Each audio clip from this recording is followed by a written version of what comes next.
விஜய் தான் தமிழ்நாடு, தமிழ்நாடு தான் விஜய். சதையும் ரத்தமுமா நாங்க இருக்கிறோம், உடலும் உயிருமா நாங்க இருக்கிறோம்.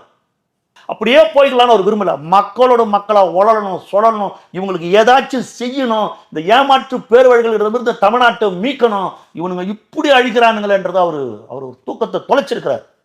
ஒரு இரவுல கூடி எடுக்க முடியாது. இவ்வளவு பெரிய உச்சத்துல இந்த மனிதன். அவர்தான் சூப்பர் ஸ்டார், தமிழ்நாட்டுடைய சூப்பர் ஸ்டார். அவர்தான் உச்ச நட்சத்திரம். இன்னைக்கு இல்ல, இன்னும் ஒரு 20 வருஷத்துக்கு அவர் அசைக்க முடியாது. அப்பேற்பட்ட செல்வாக்குள்ள ஒரு மனிதன். கிட்டத்தட்ட 10 வருஷத்துக்கு மேல அவர் யோசனை இருப்பாரு. என்ன கேட்டீங்கன்னா 10 வருஷம் குறைவு. அதையும் தாண்டி தான் நான் அவரை பார்க்கிறேன். இவர் ஒரு போராட்ட குணம், ஒரு போர் குணம் என்பது தளபதி விஜய் உடன் பிறந்தது.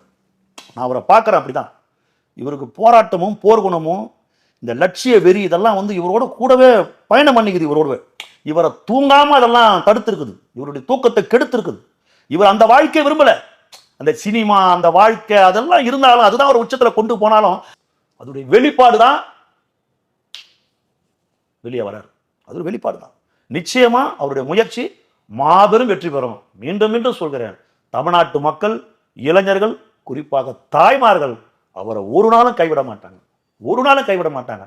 அத்தனை பேரும் விசில ஊதுவாங்க. புரியுதுங்களா? இன்னைக்கு விசில பார்த்து கொலை நடுங்கி போய்க்குதுங்க திமுக. கொலை நடுங்கி இருக்குது. ஒவ்வொரு பூத்து சொன்னார் பாருங்க, இன்னைக்கு கூட்டத்தில் சொன்னார் பாருங்க, ஒவ்வொரு வாக்குச்சாவடி விஜயின் வாக்குச்சாவடி, ஒவ்வொரு தெருவும் விஜயின் கோட்டை. நீ தேர்தல் முடிவு சொல்லும் பாருங்க உங்களுக்கு.